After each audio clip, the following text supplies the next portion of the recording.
All right, well, hello. My name is Pat. I'm one of the pastors at Faith Church, this church over in Manitowoc, so just down Highway 310. I was here last year, and I want to bring back some of the stuff that we talked about last time. And specifically, I want to talk about blended families. I just want to talk about my family for a moment. I've got some older kids. My wife and I will be celebrating 24 years of marriage this May. And that's my oldest. He's 21. He's in the counseling program at Moody Bible Institute. Actually, right now he's overseas doing a semester in Germany. Oliver is also in the counseling program at Moody in Chicago. This is Thomas. He is a senior at our local public high school. And then Jack is 14. Chloe is 12, and they're homeschooled. And my wife is a business owner and also a mom. And so busy family, but we're not a blended family. But I do want to talk today about blended families. I have quite a lot of interaction with families that are trying to work through that transition, starting over, one partner or the other, and trying to add kids to the mix. And it's super challenging. I'm glad you're here. I kind of wish more guys were here because it's not easy. And we don't have tons of time, unfortunately, either. So it's a little bit like teaching somebody how to build a deck around their house or maybe rebuild an engine in 45 minutes, you know? There's only so much I can help you with. It's a big topic. It's huge. So what we're going to do is sort of talk about the big picture. And what I hope is that if there's some of this that resonates with you, that you'll do the work that you really need to dive in and get more familiar with the dynamics that are going to help you be successful or to help someone that you know and care about to be successful. So as I was doing some research, and by the way, I should just say, I started out as a professional counselor, so that was my training in graduate school, and I was doing that work for a while in the work world. Then I entered the church in 2001, and I've been doing this type of work in the church since that time.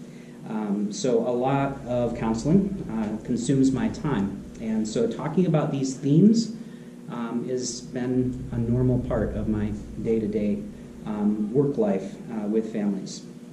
And there's a lot of research and resources out there, tons.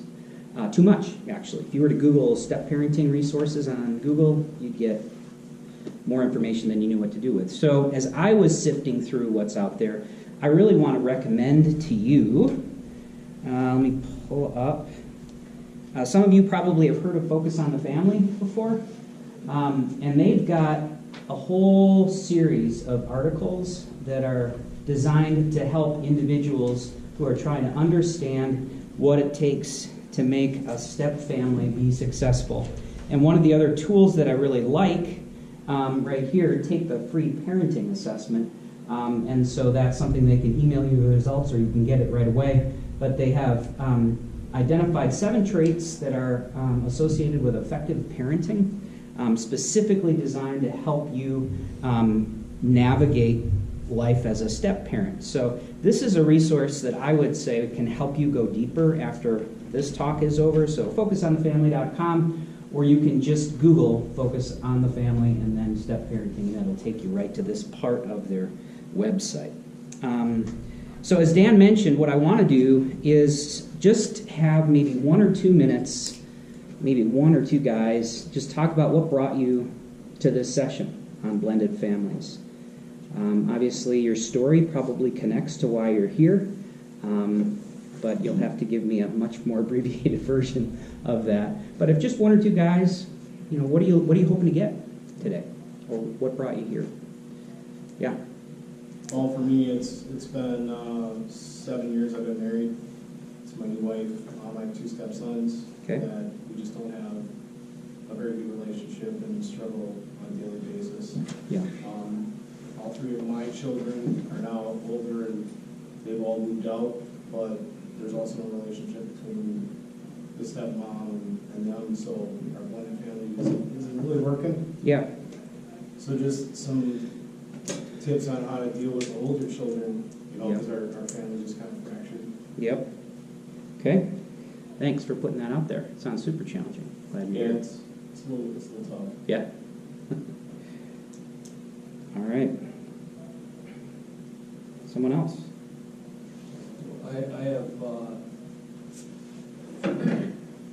been a remarriage, 7 years we've been married, and I was married 13 years previous to that. I had 2 children from that marriage, and then my current wife, has 2 children from a previous marriage, so we have 4 children between the 4 of us, ranging from the 3 boys. The youngest is hers, biological child is 11, and then her girl is 15, and then I have a boy that's 15 and another boy that's 17. Okay. So they're all in the home. The 2 younger ones, my current wife's, our children, stay in our home. The dad, they don't see them that much. But my biological children go back and forth between their mom and my house 50% of the time. We have a good relationship for the most part. So there's a little challenging with some things, like my biological children leave and come home. They're what is taught, and the belief system in the other home is different than mine. Things like that. Okay. But I'm always looking for, we listen to focus on the family life. Yep. Anything we can, we're always trying to learn stuff, Yep. Or get with other couples that have blended families, or, Yep. kind of the same thing. Yeah. Always looking for stuff like this. Right. Well, I think it's true of parenting. I think it's much more true of step parenting. Pivoting, the moving target of connecting with your family, it's always moving. The And dynamics are so yes, different. what worked one day, connecting with a kid doesn't always pay off the next day, and it's really, really challenging. Good. Well, I know that there's other situations, but these are really, thank you for sharing kind of where you're coming from. I hope that others of you who are in a similar experience can see some of yourselves in that. Let's dive in with what we've got today, and then hopefully we'll have some time to come up for air with some questions. So, smart step parenting. One of the things that I appreciated that Focus on the Family emphasized was that you lead with relationship, not with authority, when you're step parenting. So when you've got biological children that you're parenting, you get to exert authority in a way that doesn't quite work with kids who are not biologically yours. But depending on how you were raised, you might have been raised with someone who actually did parent through putting the foot down, as it were.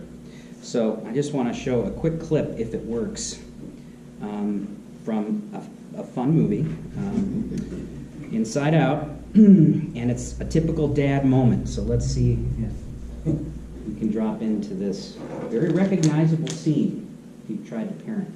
Fine, I guess. I don't know. Oh, very smooth. That was just like Joy. Something is definitely going on. She's never acted like this before. What should we do? We're going to find out what's happening, but we'll need support. Signal the husband. Ahem.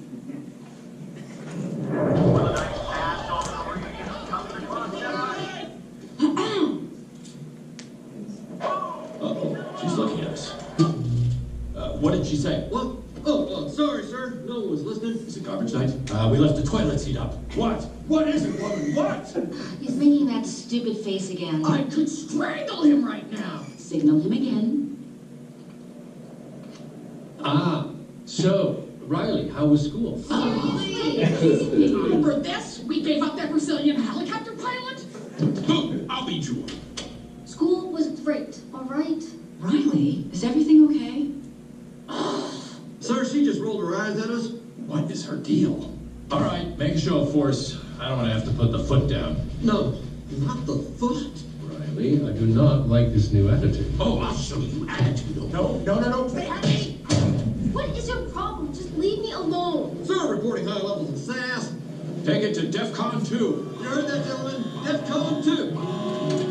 Listen, young lady, I don't know where this disrespectful attitude came from. You want a piece of this, Pops? Come and get it. Yeah, well, look. Here it comes. Prepare the foot. Keys to safety position. Ready to launch on your command, sir.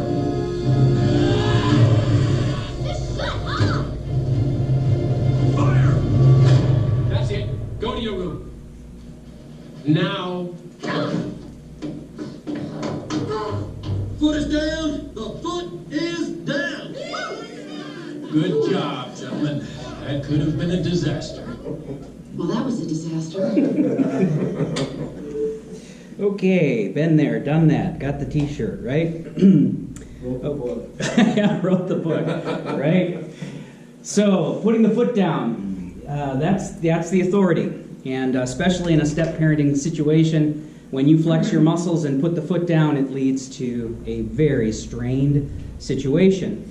But if getting control through exerting authority is really the only way that you know how to get control, your options are really limited.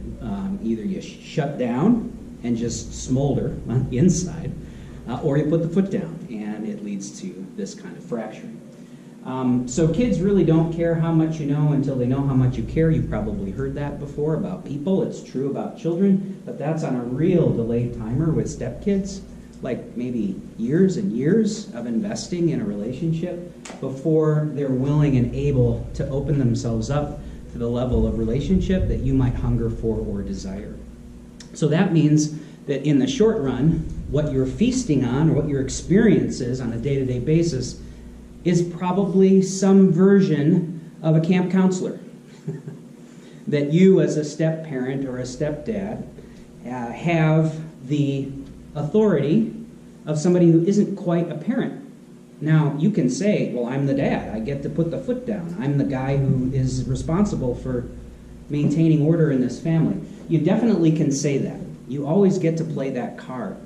But there's just a shelf life on how long you get to play that role before the kids do what this girl did. Shut it down, shut you out, and they're done. So, understanding that you're going to need to develop a lot of stamina, resilience, a willingness to stick in there when there's very little fruit. That's going to have to be a way in which many step-parents have to learn how to adjust. And that just isn't what you envision when you think about starting a new family. I love my partner loves me. We're getting married. Yes, we have kids. It was a bad situation before in one way or another. It's what led to the dissolution of the marriage. But we're going to be able to, we mean well. We're going to do the right things. And hopefully the kids will see in my partner what I see and vice versa. So it's a good thought. It just doesn't translate well. So I hope I'm telling you something that you really know already. Something else that I appreciated. And this too came from Focus on the Family. So when asked how the step-parent role should be performed, parents and step-parents generally envision the role in similar ways. Mom and dad on the same page. In one study, close to half of these parents or step-parents said that the ideal step-parent role should be that of a parent, as opposed to a step-parent or a friend. That is, that there's this co-equal level of authority status. However, when they asked the kids of those families what they wanted, they identified friend as the ideal role for the step-parent. So far fewer children thought that a parent role was actually ideal in their heart and in their mind. They were way closer to this. Now, this isn't true for every child. It is true for some, and indeed, probably in this study, almost half. Parents give hugs, and they expect obedience to their rules. Friends offer support and encouragement, positive values in a child's life. So if you signed on to be a step-parent thinking that this is what was going to happen, and find out that the expectations are much closer to a friend or a camp counselor or a benevolent uncle who visits, one of the things that gets people angry is when expectations don't meet reality, and that mismatch creates tension and anger. So you could become happier as a parent if you were successfully able to change your expectations about your role in your family. You could save a lot of time in therapy, group sessions. Just change your expectations. It's easier said than done. Cardinal rules that come out of some of the step parenting resources. One of the cardinal rules for bonding is to let the child or children set the pace for their relationship with you. They get to set the pace. So if they welcome and seek affection, the encouragement is, eat it up. Go for it. If that's where they're at and they're looking for relational connection with you, that you can tell their heart is open to that, don't second guess it. Go with it. However, as that previous study talked about, not every kid is ready for that.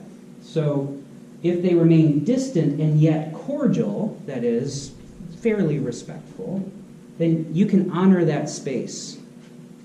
That is, you're allowing them to lead in the tone and nature of the relationship. That you try to connect, but they just want to keep it at arm's length. As long as they're not throwing you under the bus left and right, that's something that actually they encourage, the resources encourage us, learn how to tolerate living in that space. Cordial, which feels kind of formal, and yet distant. So that is one of the outcomes that can be positive in the big picture. If they do follow rules and respect your decisions, continue to assert your given authority. Now, the resources on step-parenting talk about parents and step-parents wanting to be on the same page, and that does need to happen. That is, that you and your spouse think alike. Your parenting values are similar. Your outcomes and your goals are similar.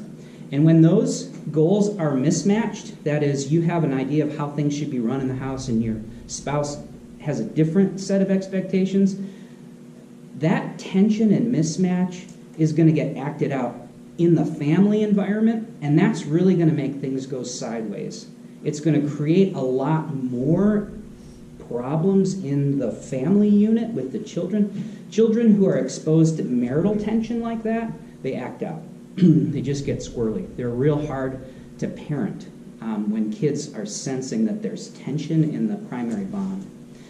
So instead of arm wrestling your way through that tension, my encouragement is grab somebody who's a trusted mentor, someone who has more authority than you guys, and pull them in to have a meeting or two, a coaching meeting with you and your spouse. You know, we need to get on the same page, and we're just not. The way that I think we need to approach the kids is different than my spouse.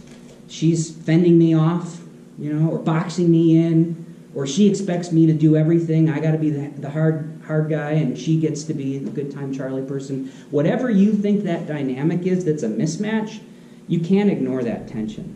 I mean, you can try, but the kids will act out, so you'll have lots and lots of turmoil. So my encouragement is find somebody, a counselor, a pastor, somebody who can help you and your spouse get on the same page, adjust your expectations, because your best shot for success with these kids is when you guys are on the same page with your values, with how you want to implement your role and your authority. So this kind of presumes that you and your spouse are on the same page. You're following the rules, respecting decisions. So continue in that space if you've been granted that. Lastly, if they challenge your authority, find ways to live on borrowed power from the biological parent. Borrowed power means the spouse is going to back me up. She's not going to throw me under the bus or pull out the authority that I'm exerting when I'm not looking. And so that is something that, you got to be on the same page with your spouse. If you're stepping out there and putting the foot down and, like our video, mom's not on board with that, that's going to create the kind of problems that will then not only put strain on the parent-child relationship, it's going to strain the marital relationship. It just gets real ugly real fast. So again, you guys do yourselves a great favor if you and your spouse are talking consistently about, gosh, what happened tonight at the dinner table? I thought it was okay, and I looked at you, and you acted like it wasn't okay. And what happened there? Why was that not okay? Being able to process and keep short accounts with your spouse is going to be needed, because as we talked about, that pivoting, that moving target, your target from a day-to-day basis is going to be shifting. And if you're only talking to your spouse about parenting issues when all wheels come off and the house is burning down, so to speak, that's too long. You got to be taking the pulse of the health of your marital connection around step-parenting every day. Every day you really need, how did you feel like we did today? How do you feel it was like, after school? Yeah, when I got home from work. How do you think it went? I really think today was a great day. Here's why I think it was a great day. And then you listen to what she says. Well, yeah, it was good, I guess, but I was disappointed that you were on your phone so much, right? Or whatever. So then you get to listen. Okay, so you felt like I wasn't as connected as I needed to be? Yeah, I don't want to nag, but sometimes you check out. You listen for that so that you can get on the same page and stay connected. So being patient is really biblical. If you did a word study on patience and then you kind of just looked for how often that shows up in the Bible, you'll see it shows up more than a few times. Keep seeking to grow with your stepchildren. But again, if you're on a timeline and you forget that these kids are on a real delayed trigger as far as connection, like years-long trigger for some of them, that's going to create pressure in you. I want an outcome, and I'm not willing to provide all this effort without any outcome, rather. If that's kind of where your heart is, then you have to adjust your expectations about how long you're willing to wait. And the good news is, though you can't control the expectations of your kids or your stepkids, you can control your expectations. You can. You can adjust those because you're the one to decide what you want to believe, what you value, what you're going to do. You're in charge of that. You're just not in charge of any of that stuff with your kids. You can put the foot down, but that doesn't give you access to their heart. And the heart is what directs discipleship. The heart, the connection with the heart, is what drives relationship. So again, patience, seeking to grow with your kids, not adding too much pressure. So again, like rebuilding an engine, I can tell you the big picture. There's a lot of technical details involved that I don't have time to get into today. So one of the things, if I can just go back a minute, knowing the difference between communication and conflict. So I just want to jump into the handout that I gave you guys.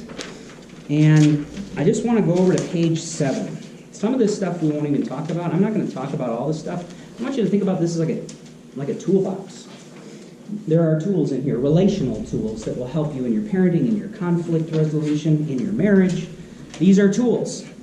However, just like the tools in your workshop, if you don't use them, they're not really helpful, right? So you have to actually use the tools. And like most tools, there's a learning curve. You got to practice how to use them efficiently and effectively. So if we turn to page 7, what we have there are 4 styles of communication, ways that you can talk to people.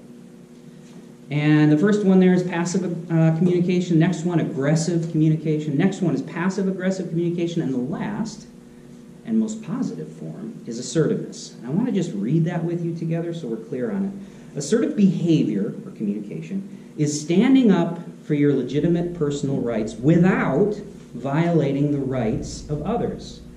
Assertive behavior is a direct, honest, and appropriate expression of your feelings, your opinions, your beliefs. It involves respectfulness, good timing, and tact. High-quality assertion also includes empathy and consideration for the other person. This means that assertive communication involves listening to others and dialoguing with them. Nonverbal aspects of assertive communication include good eye contact, matter-of-fact voice tone, open body posture, and an air of confidence and self-respect. All these other ways of communicating are not assertive, and I will tell you that they are much more common. Passive-aggressive or passive-aggressive communication, that's actually more like unpleasant conflict and really not like useful communication.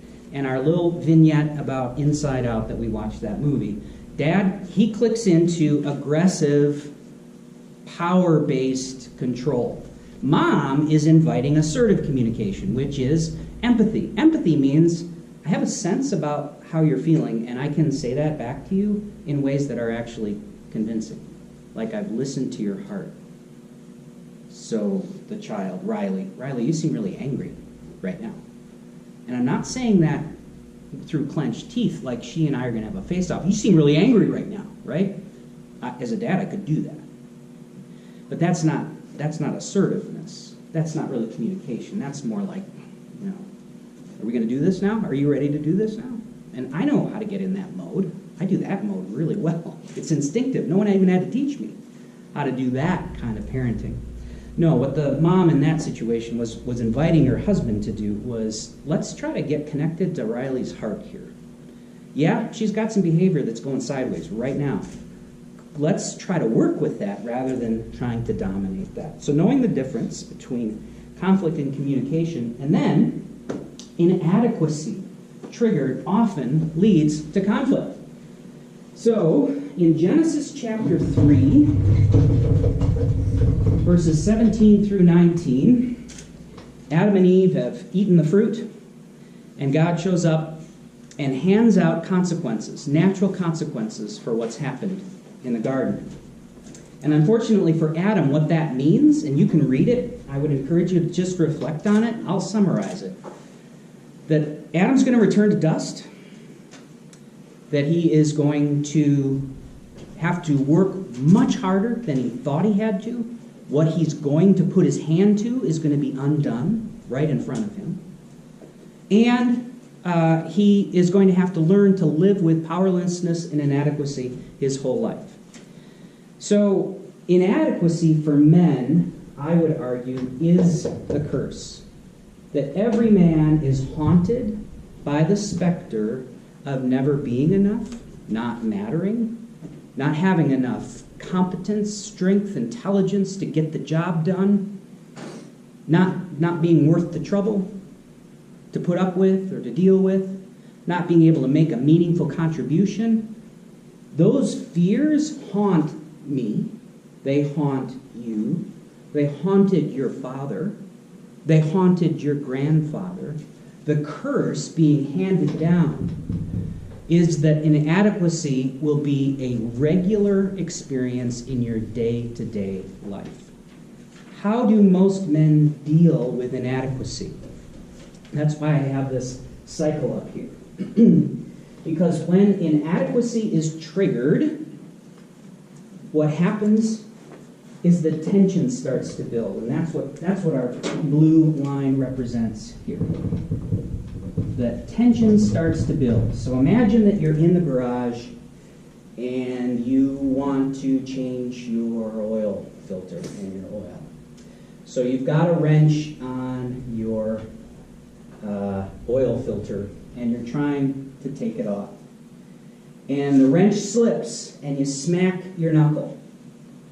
And you end up doing some kind of damage to your filter, and now it's going to get even harder to take off because somehow you stripped it because your tool is a little bit broken. Right?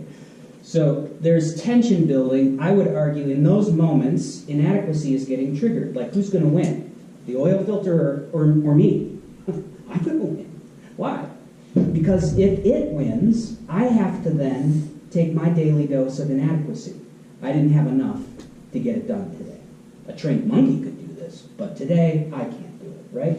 That kind of mentality indicates that someone is starting to experience inadequacy and it's starting to get triggered, it's starting to roll. So what happens when tension reaches the boiling point? Well, you guys know what that is, right? There's some kind of flash point. So that's when the wrench gets thrown across the shop. Something comes out of your mouth that your kids shouldn't be hearing, right?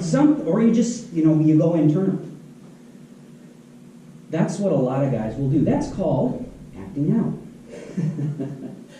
It's our kids do it, but we'd be probably horrified to realize how often we model acting out to our kids in different ways. So, and that's just with something that's mechanical, like the engine can't talk to me, right? How about my kids who give me high levels of sass, right? How about the engine isn't being sassy, but my kids will be sassy. My wife can be critical, right? So, I mean, it's one thing when this happens with an inanimate object. I'm talking about real people who you can't control, who have their own emotions going on, and now you're supposed to have a successful interaction with them? Like, isn't working and coming home and being stable, isn't that enough to create intimacy in my family? What more do you want from me, right? Well, a lot more. The answer is a lot more. I can't just grab a beer and pop on SportsCenter and, call it a day. No, you can't. Not if you want to have a successful relationship, right? So it's super hard, guys, is what I'm saying. Inadequacy gets triggered every day. If it's not the motor that's doing it, it's your kids. If it's not your kids, it's your boss or the work project.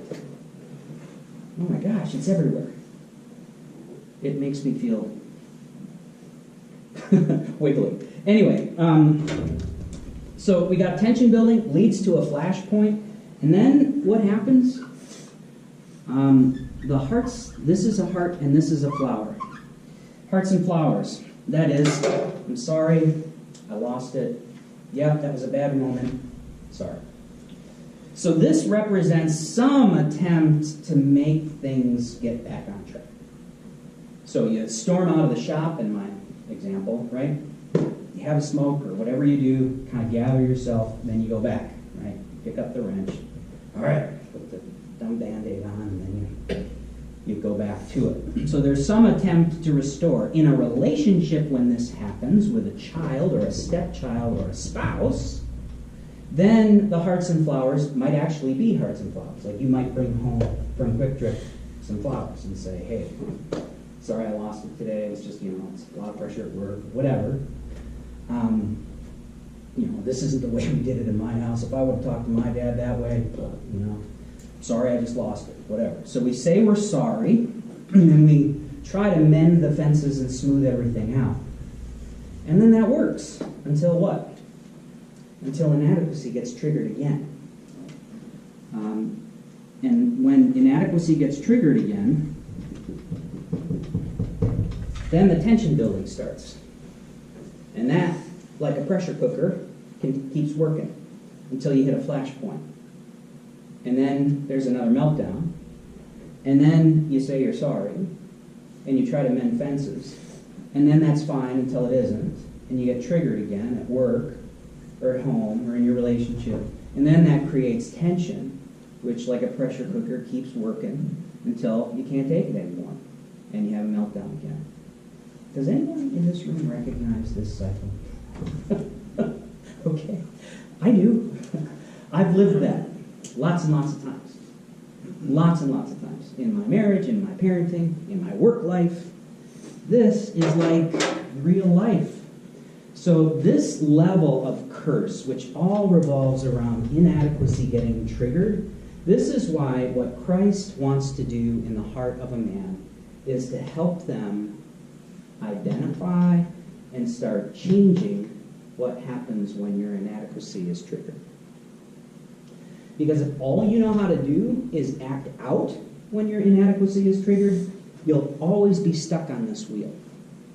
So, some of us in this room may not actually act out in like angry ways. Some of us may be quite quiet. This flashpoint could look like a wood strip canoe that you've been spending the last 3 years building.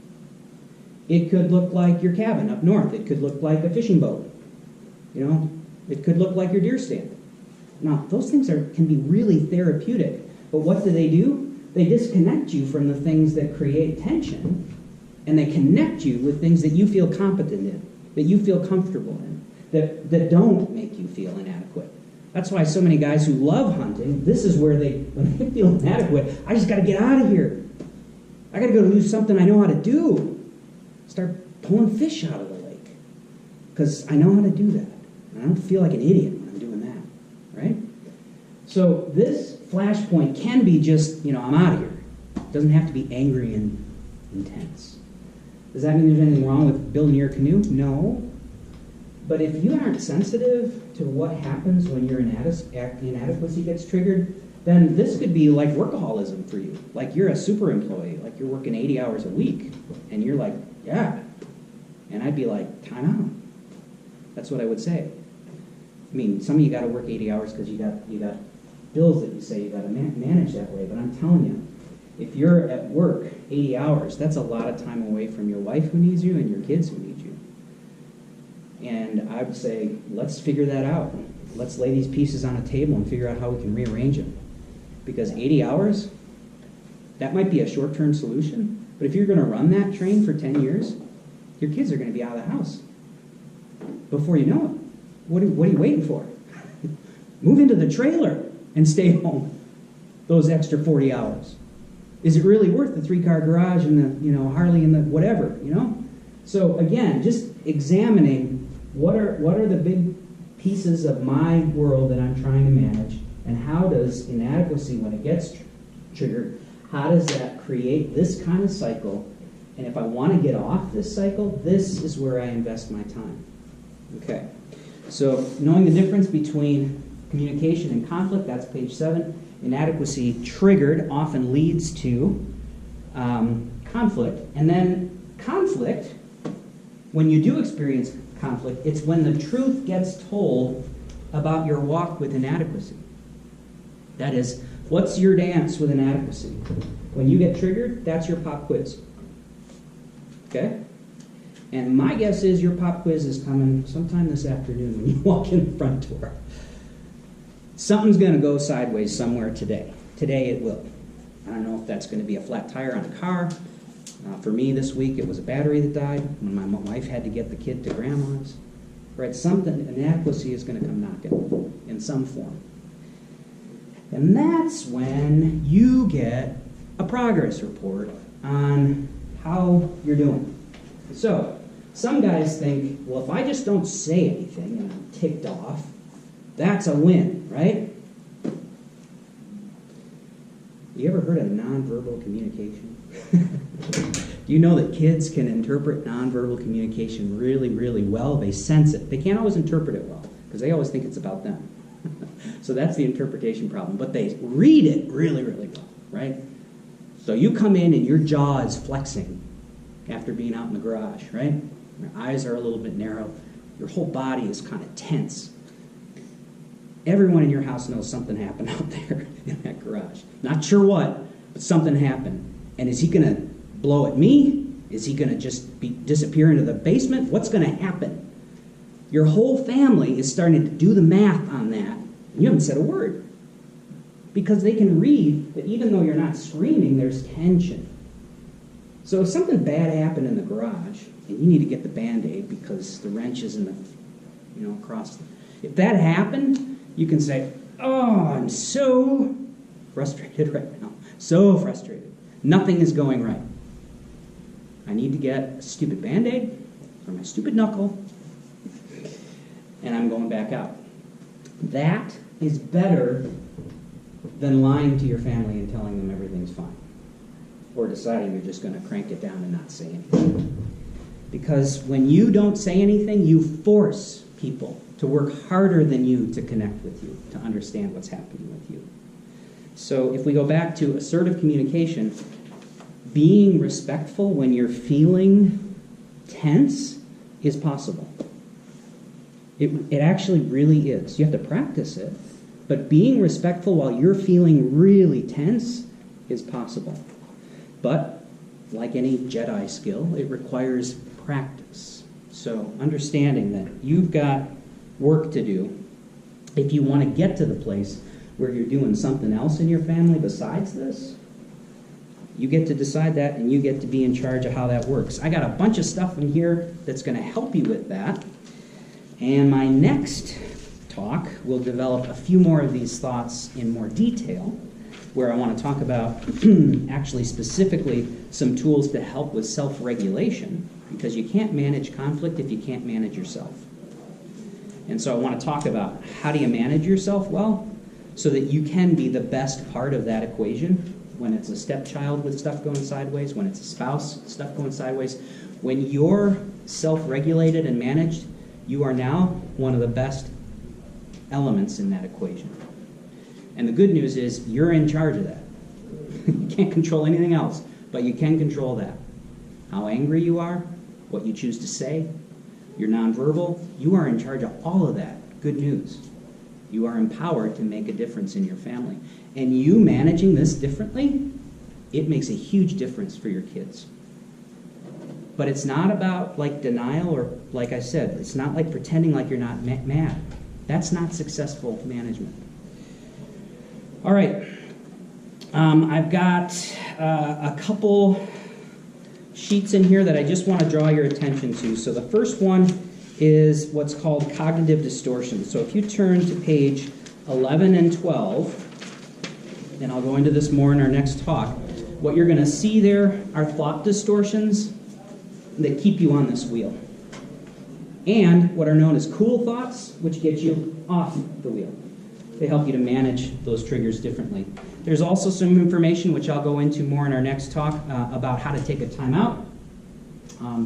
You're going to have to get probably some coaching from a person like me, and there's tons of them here at Christ the Rock. There's tons of them in the men's ministry at Christ the Rock who can mentor you on how to make a friend of inadequacy. I call this the oyster principle. What happens when you put a grain of sand in an oyster? It's an irritant, isn't it? Right? For that oyster? It is an irritant. And the oyster knows it. But what happens as the oyster is managing that irritant? It grows something beautiful, doesn't it? It's a pearl. What you get from a grain of sand, which is an irritant to the oyster, ends up producing something very, very beautiful. And a man who can encounter inadequacy and maintain his best self in the face of inadequacy is a rare person indeed. And that kind of value that you could add to your family makes you exceptional. But unfortunately, like an oyster, it requires irritant, continually exposed to that irritant, and lots of time. Lots and lots of time. So that's the road to maturity. You don't have to mature if you don't want to. But just know that this cycle will eat your family from the inside out. And what you'll have at the end of it is some emotional version of rubble. So as hard as it is to think about that oyster principle, the alternative is worse. Not doing the work is worse.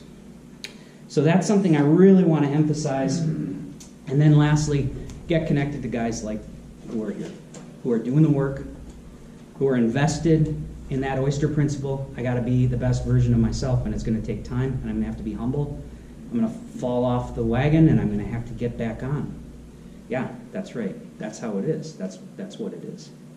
To become exceptional in your family, to become a step-parent who can hang in there through all of these shifting tides, you've got to be the best guy that you can be. It takes time, and it takes community. So this church really has community down well. One of the places I loved encountering community here was in the Freedom Fighters ministry with Joe Pullen. So when I went through that, and as a participant, and I did go through as a participant, I learned what it felt like and looked like to live in relationship with other guys while I'm working on my stuff.